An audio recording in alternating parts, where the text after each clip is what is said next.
최순실 씨와 만나서 실망을 시키지 않을 것이다. 이렇게 밝혔다는데 관세청장 임명까지 최순실 씨가 좌지우지했다라는 검찰 수사 내용이 오늘 나와 있습니다. 도대체 이게 어떻게 된 일인지 인사동단 저희가 출력물로 준비를 해봤습니다. 함께 보시죠. 관세청장까지 최순실의 마수가 뻗쳤습니다. 최순실에게 최선을 다할 것, 관세청장의 다짐. 2016년 5월에 내정된 천홍욱 관세청장. 지금 현재 관세청장입니다. 현재도 천홍욱 관세청장. 사진에 보이죠? 취임 직후 강남구의 삼성동의 한 식당에서 최순실을 만나서 식사를 합니다. 그 자리에서 최순실이 민간인이 관세청장 되기 쉽지 않으니 열심히 하라. 딱 지시 내용이죠. 뭐뭐 하라. 열심히 하라. 천홍욱 관세청장이 실망시켜드리지 않도록 최선을 다하겠다. 최순실에게 그때 당시 이렇게 다짐을 했다는 게 검찰이 밝힌 내용입니다. 천홍욱 청장은 앞서 지난해 4월 말 강남구 관세청 근처 카페에서 고영태와 만나서 면접을 본 것으로 검찰 수사 결과 드러났습니다. 면접 볼 당시 천 청장은 국가관세종합정보망 운영연합회 회장 신분이었습니다. 사실 관세청에서 관세청장 후보로 제출한 3배수 리스트에도 천홍욱 당시 운영연합회 회장은 포함이 되어 있지 않은 상황에서 고영태와 면접을 본 겁니다. 이후 약 1년 뒤인 지난해 5월에 드디어 관세청장이 취임이 됐고 그때 당시 파격 임명으로 여론이 분분했던 것이 사실입니다. 그리고요. 지난 2월 아마도 기억하실 겁니다. 최순실 재판에서 공개된 고영태의 녹음 파일 중에서 고영태가 이렇게 말한 대목이 있습니다. 중요한 것 또 하나 있다. 최 씨의 오도가 있는데 세관청장, 세관장, 아니 세관장이란다. 국세청장. 국세청장을 하나 임명하라는데 국세청장을 자기 발밑에 있는 것처럼 표현하죠. 국세청장 하나 임명하라는데 그게 바로 천 청장이었다는 겁니다. 검찰은 최 씨가 박 전 대통령을 통해 관세청장 인사에 개입을 했다라고 밝혔고 천홍욱 관세청장은 이 보도에 대해서 최 씨를 만난 사실은 있지만 업무 청탁은 없었다. 하지만 최 씨를 만나서 최선을 다하겠다는 취지로 발언한 것은 사실이라고 인정을 했습니다. 김병민 박사님. 네. 아니 도대체 관세청장을 임명하는데 고영태가 면접을 받고 네. 천홍욱 관세청장은 임명 직후에 최순실을 만나서 최선을 다하겠습니다. 어디서 많이 들어봤던 얘기예요, 이거? 천 청장도 이게 검찰 조사에서 시인을 어느 정도 했다고 하기 때문에 미얀마 대사 얘기죠. 이게 낯뜨거워서 예. 어디 고개를 들고 세상을 걸어다닐 수 있을까라는 생각이 드는데요. 고영태 씨 녹음 파일을 보면 알겠지만 국세청장 하나 임명, 아니 세관장 막 이런 얘기를 하잖아요. 그러니까 말 그대로 세관장이 뭔지 국세청장이 뭔지 관세청장이 뭔지도 모르는 인물을 찾아가고서 면접을 보고 있었다는 겁니다. 예. 이게 말이나 되는 상황인지 좀 이해하기 어려운 거고요. 우리가 좀 주목해 봐야 되는 건 왜 국세청장도 아니고 관세청장의 자리에 최순실 씨가 그렇게 중요하게 내 사람을 심으려고 했는가에 대해서 우리가 의구심을 가질 수밖에 없는 거거든요. 그러게요.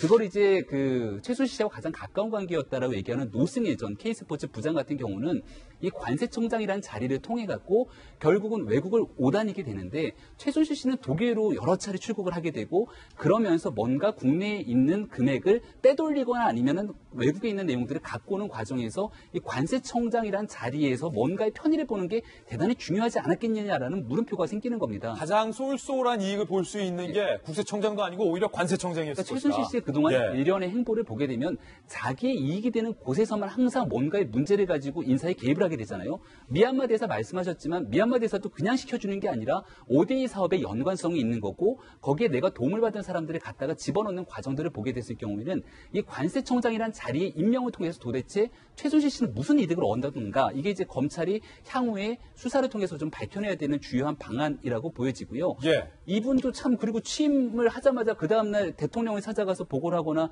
정부를 위해서 충성을 하겠다라고 하는 나라를 위한 나름대로 메시지를 던져야 되는데 최순실 씨를 강남 모처의 식당에서 만나서 실명시켜드리지 않도록 최선의 노력을 다하겠다 뭐 이런 얘기를 한 것으로 보이는데요.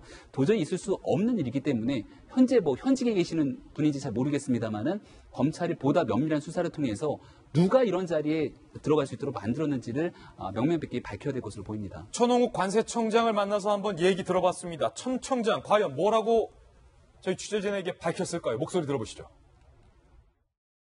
이 과장이 좀 누굴 소개시켜 주겠다고 해서 만났는데요. 거기서 업무 얘기는 전혀 없었어요. 업무 얘기는 없었다라고 하지만 정성희 위원님, 본질은 그 자리에서 만나서 업무 얘기를 했는지 안 했는지가 중요한 게 아니라 고용태와 면접 본 것, 그렇죠. 그리고 최순실에게 충성을 다하겠다는 것, 이 부분에 대해서는 좀 전혀 해명을 못하고 있어요. 천홍욱 관세청장이 그 전에 차장까지 하고 물러나서 아까 얘기한 대로 민간에 있었습니다.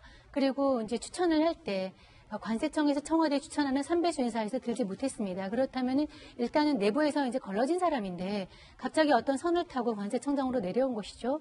그러니까 본인은 이제 관세청의 어떤 직원의 사무관의 도움으로 최순실을 알게 됐고, 그래서 도움을 줬다는 것 이후로 한 4월 있다가 가서 이제 인사를 한 정도고 청탁을 받은 바는 없다고 그랬는데, 일단은 최순실의 힘으로 된 거는 이제 부인할 수 없는 거죠. 예. 그래서 최순실이 어떤 KT의 이제 민간 그룹의 자기나 은행이나 이런 쪽에 자기 사람을 채운 거 말고 공직으로만 하더라도 차은택, 그다음에 송성각 콘텐츠진흥원 원장, 그다음에 유재경 미얀마 대사, 또 새로 이제 드러난 인물까지 4명이나 됩니다. 관세청장 같은 경우는 굉장히 막강한 권한을 가지고 있는 자리인데 아까 말한 대로 본인이 어떤 돈을 가지고 공항을 드러낼 때 편의를 이제 보기 위한 그런 목적이 있었던 것 같아요.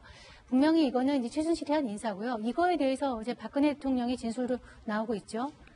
전혀 몰랐다.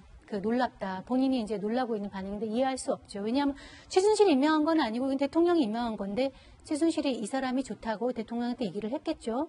대통령이 그걸 보고 그 내막은 알았는지 몰랐는지 모르겠지만 그걸 듣고 임명을 한 거기 때문에 최순실이 이 타고판 공직이 사실 드러난 것만 이건데 사실은 저는 더 있을 수도 있다고 생각이 드는데 예. 이 끝이 어디 있는지 굉장히 궁금합니다. 바로 그 부분, 중요한 부분 지적해 주셨는데, 김 교수님. 예. 이게 미얀마에서도 임명한 마담에 마담이 아니고 마당. 마당에 관세청장도 임명했다는 게 전혀 놀랍지가 않고 충격적인데 중요한 건 최순실이 만나서 면접을 보고 임명을 시켜줬지만 결국 관세청장에 이 사람을 임명한 건 대통령이 임명을 했다는 거예요. 그러니까 저는 이 부분에서 조금 비어있는 대목이 있는데요. 고영태가 면접을 보고 최순실이 이제 시켜준 걸로 해서 감사하다고 충성을 맹세한 건데, 그럼 최순실이 청와대에 어떻게든 연락을 한 거 아니겠습니까? 그렇죠. 근데 연락했을 때, 물론 그렇겠어요. 대통령한테 직접 전화해서, 이 천을 관세청에 시켜달라 할 수도 있겠지만, 제가 볼 땐 그렇지 않았을 가능성이 있어요. 그러면, 문고리 3인방이든 아니면 민정수석이든 인사수석이든 비서실장이든 청와대 내에 이 관세청장 자리를 임명하거나 추천할 수 있는 자리에 있는 사람에게 부탁했을 가능성이 있잖아요. 문건에 이름을 쓱 올려서. 그렇습니다. 예. 전혀 거기에 후보자가 아니었는데 불구하고 관세청장 임명됐기 때문에 그 사람을 관세청에 올릴 수 있는 그 절차에 관여할 수 있는 사람에게 분명히 최순실이 개입했을 가능성이 큽니다. 그러면 이 부분도 수사를 해야 된다고 생각합니다. 기억하시는 것 중에 하나가 최순실이 독일에 있을 때 그 금융의 편의를 받았던 KB 그 독일 지점장이 결국 와가지고 서울에 와서 KB 하나은행의 본부장으로 3단계가 승진하잖아요. 그때 승진 인사 시켜준 게 뭐냐면 최순실을 통해 가지고 금융위원회 부위원장한테 부탁을 해서 부위원장이 압력을 가해서 KB 하나은행의 본부장이 됩니다. 그래서 그 금융위원회 부위원장은 지금 검찰 수사를 받고 있어요. 그렇게 따져본다면 지금 저 상황도 그냥 천 청장하고 고영태하고 최순실로 끝날 게 아니라 최순실을 통해서 청와대 연결된 고리들을 찾아내야 된다고 생각합니다. 그리고 그 사람들이 분명히 검찰 수사를 받아야 된다고 생각을 하고요. 그러면서 본다면 대통령이 잘 몰랐다라고 예. 하는 것이 사실이라고 한다면 정말 그 밑에서 어떻게 이루어진지를 파헤쳐야 된다고 생각을 해요. 실제로 보니까 관세하니까 뭐가 연관이 되냐면 면세가 연관이 됩니다. 면세점. 그래서 그리고 또 롯데타워, 월드타워라고 하는 것이 실제로 보면 롯데와 관계가 최순실만의 관계가 아니라 이전에 정윤회하고의 관계도 분명히 있거든요. 지금 이제 실제로 보면 한편으로 보면 그런 것들이 연관되어 있는 것 같아요. 실제적으로 한편으로 보면 그 관세청장이 필요했던 이유는 인천세관을 들락거리기 위한 인천세관장을 심기 위한 것이고 그것을 통해서 또 시켜주고 돈도 받고 이런 형태의 다목적인 보석을 깔고 있는 것 같고요. 또 실제로 단순히 개인적으로 입출입을 편하게 하기 위한 점, 또 이렇게 외환 관리 같은데 예. 이걸 피해겠다는 의미 말고도 롯데와 같은 그런 부분에서 면세점과 같은 데 있어서 관세청의 영향력을 동원하려고 하지 않았느냐. 상당히 깊이 있는 어떤 접근을 했다고 봅니다.